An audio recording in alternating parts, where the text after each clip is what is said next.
Assalamualaikum warahmatullahi wabarakatuh. Selamat siang Pak dosen, Bapak Dr. Insinyur Abdullah Merjani, STMT.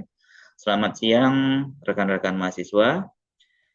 Di sini seperti minggu-minggu lalu kami mahasiswa Universitas Riau Kepulauan dari kelompok 4 ingin melanjutkan presentasi untuk mata kuliah perancangan eksperimen tugas ke-7 bab ke-6. Sebelumnya izinkan kami memperkenalkan diri. Kami dari kelompok 4, ada Mbak Ardani, ada Mbak Erlinda Febri Hasibuan, ada Mbak Rumiris Lastari, Rita Silalahi, kemudian saya sendiri ada Jeffrey Saputra, dan Pak Jampi Sahad Manhalu. Oke, kita masuk ke soal. Di sini kami dapat soal yang pertama, yaitu soal nomor 6.13, yang mana soalnya yaitu seorang insinyur industri yang bekerja di perusahaan pembotolan minuman tertarik pada pengaruh dua jenis botol 32 ons yang berbeda terhadap waktu pengiriman 12 kotak botol produk tersebut. Kedua jenis botol tersebut adalah kaca dan plastik. Dua pekerja ditugaskan untuk melakukan tugas memindahkan 40 kotak produk sejauh 50 kaki dengan truk tangan standar dan menumpuk kotak-kotak tersebut di atas meja pajangan. 4 replikasi dengan desain faktorial 22 dilakukan dan waktu yang diamati tercantum dalam tabel berikut. Kemudian analisis data dan buatlah perkiraan waktu yang sesuai dari soal berikut. Oke, kita masuk ke penyelesaiannya. Untuk penyelesaian soal 613, langkah pertama yaitu kita memahami data dan perancangan eksperimen.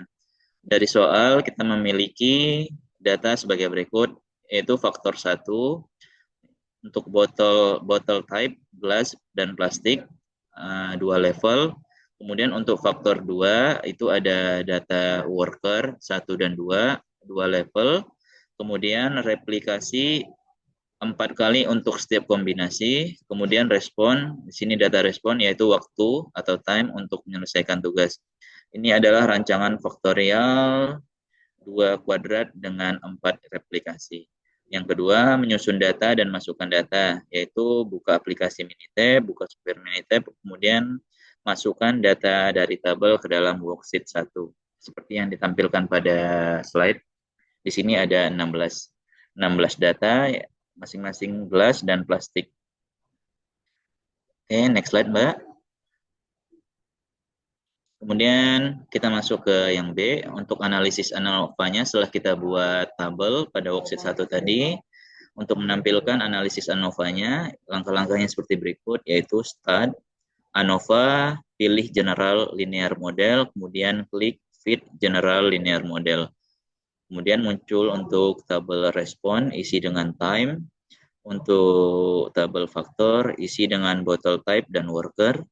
Kemudian langkah keempat, klik model, pastikan kedua faktor dan interaksinya terisi bottle type dan worker terpilih, terchecklist. Kemudian setelah semua di-checklist, klik OK, maka akan muncul tampilan seperti berikut.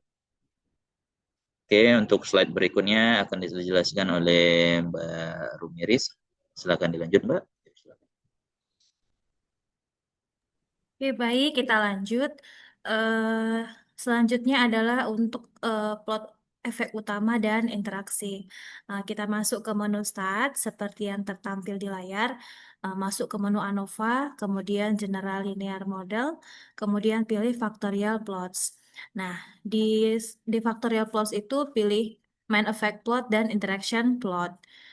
Untuk faktor, pilih battle type dan worker, kemudian klik OK. Untuk kotak dialognya seperti yang tertampil di screen.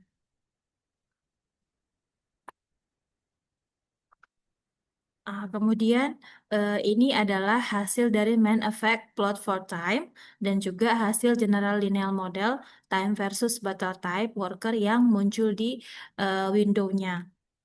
Di sini kita bisa melihat mulai dari nilai ANOVA, kemudian faktor information, model summary, coefficient, regresi, maupun fit and diagnostic for unusual observation.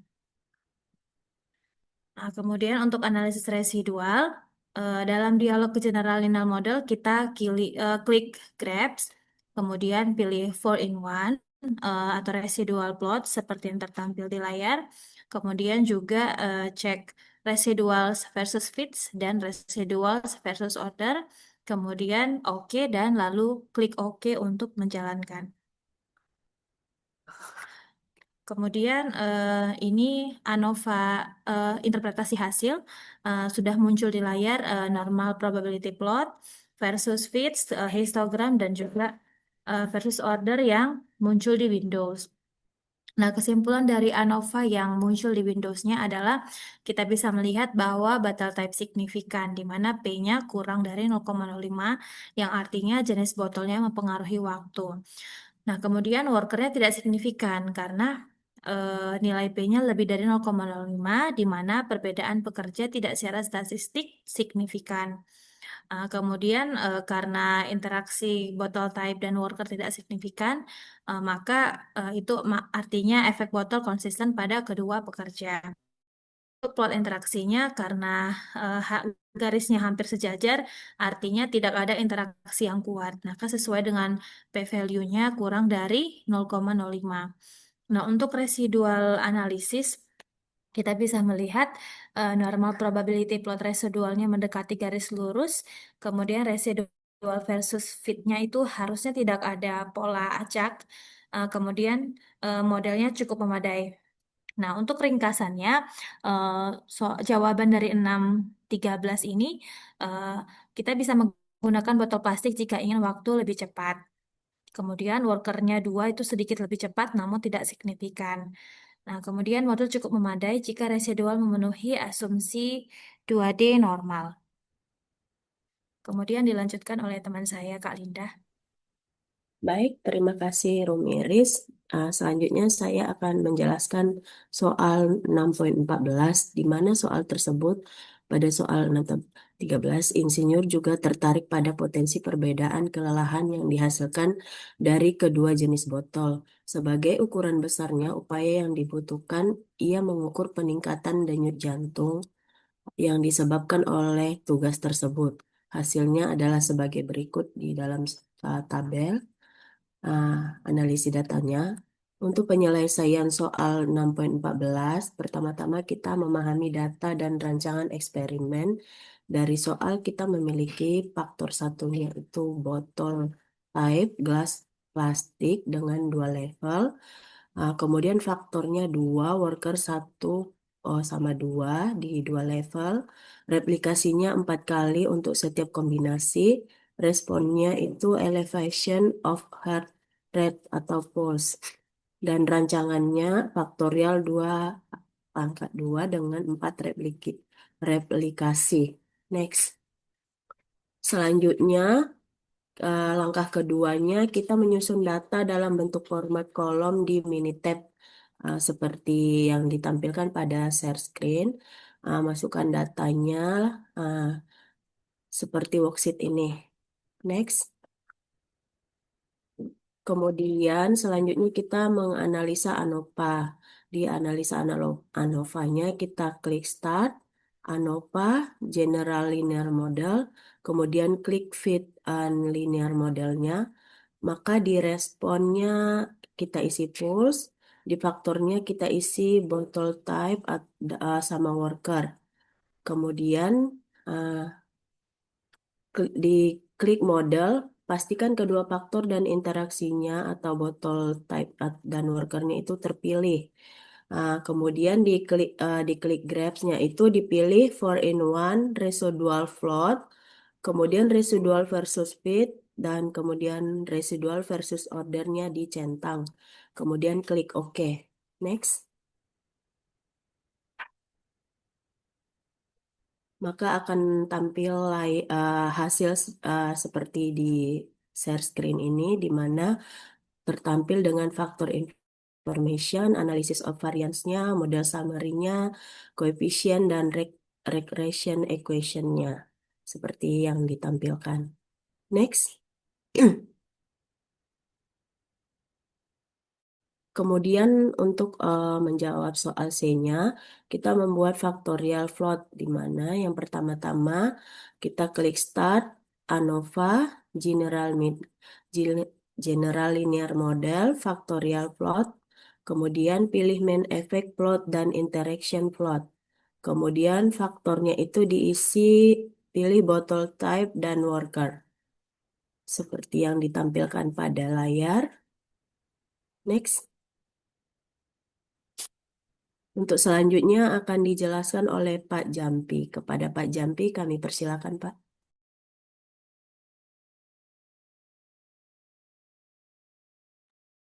Baik, terima kasih Mbak Erlinda. Saya lanjutkan. Untuk kesimpulan dari ANOVA, worker sangat signifikan di mana P lebih kecil dari 0,01. Artinya pekerja berbeda memberikan efek head rate yang berbeda. Kemudian bottle type-nya marginal signifikan di mana P sama dengan 0,055, di mana jenis botol mungkin mempengaruhi fatigue. Terus yang selanjutnya interaksi tidak signifikan di mana P lebih besar dari 0,005. Efek botol konsisten pada kedua pekerja. Plot efek utama di mana worker 1 head rate lebih tinggi, lebih fatigue. Worker 2 di mana head rate lebih rendah. Di plastik cenderung head rate lebih tinggi daripada glass. Analisis residualnya di mana normal probability pilot periksa normalitas. Residual phase fit harus acak, tidak ada pola. Residual phase order tidak ada tren waktu. Maka ringkasan kesimpulan, worker efek sangat signifikan, di mana worker 1 mengalami fatigue lebih tinggi.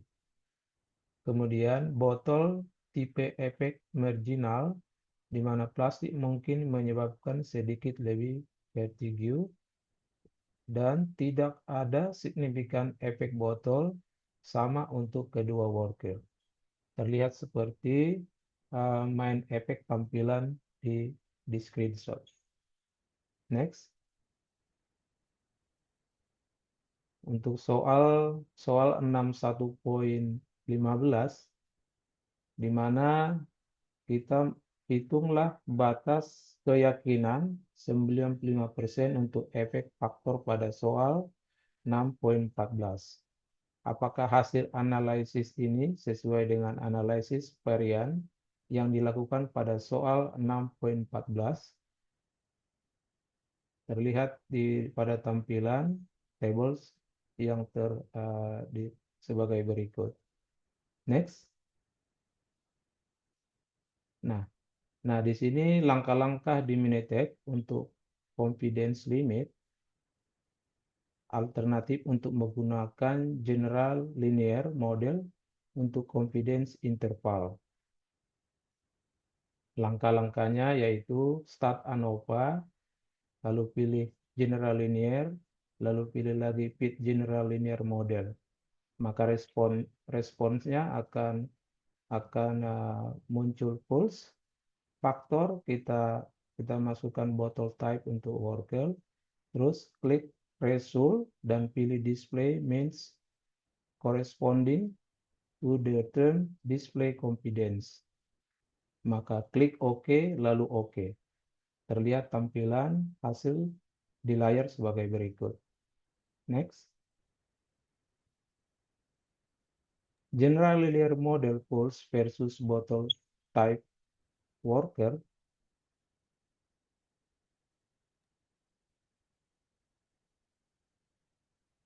Faktor efek dengan 90% confidence limit, di mana bottle type efek sama dengan 6.00.